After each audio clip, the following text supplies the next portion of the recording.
All right. So real quick, this is my second run through because I'm trying to not make the video 10 minutes long of me breathing stupid shit. First, you want to go to python.org and get in the downloads, and just find your version. I have Windows, so I just download that, and then it's just like download anything, blah blah.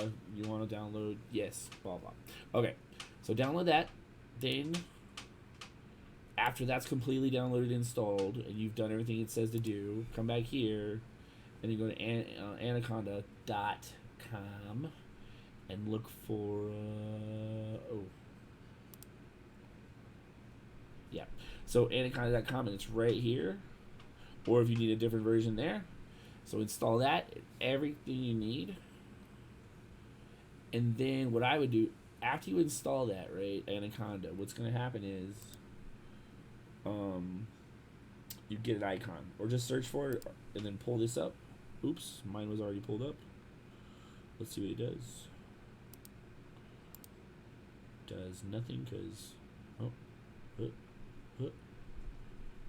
Oh, it brought up spider, which I didn't want. Right, I know that. Okay, so you click that link, boom, this pops up. Okay, so here's your PowerShell, and here's the CMD prompt that connects to the your whole programming coding world, as far as I understand it. And then this would be used with just the program you're working within, this PowerShell prompt. One thing I wanted to show you is that I use VS Code, right? Like the program you're going to use to code. And what you could use is you could use Spider, VS Code. You could use Jupyter.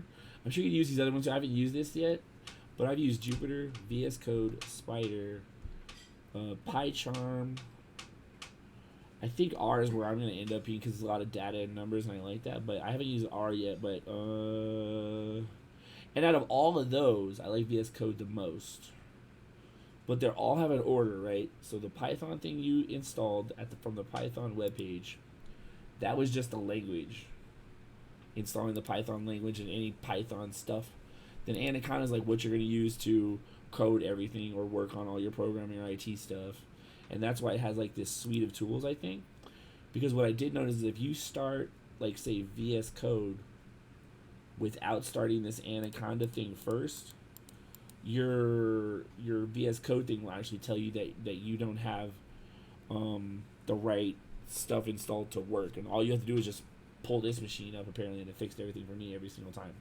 All right, so that's a quick run through Python, Anaconda, and here are your command shell prompts. And they're pretty straightforward. You can get a lot of help from them. I'm not using them a lot because I don't need them, I think, as much as you sound like you're going to need them. But I think if you just hit help, it pulls up that. And after that, it's just a matter of knowing what to do, right? Like CD, I saw this, no more. Like, here's a good trick if you have to do this, love. Like CD for change directory, like a new file system, right? So I can just go C : and go, and it brought me back to my base. So I guess that's what it's gonna make you do. But let's say there was another folder like, is it Python? No, not Python. Let's see, what's a folder in there I have? Like cheat sheets.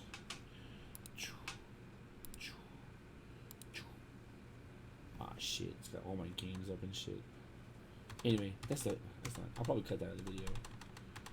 Getting too long here. Let me know if you have anything specific you want me to show you.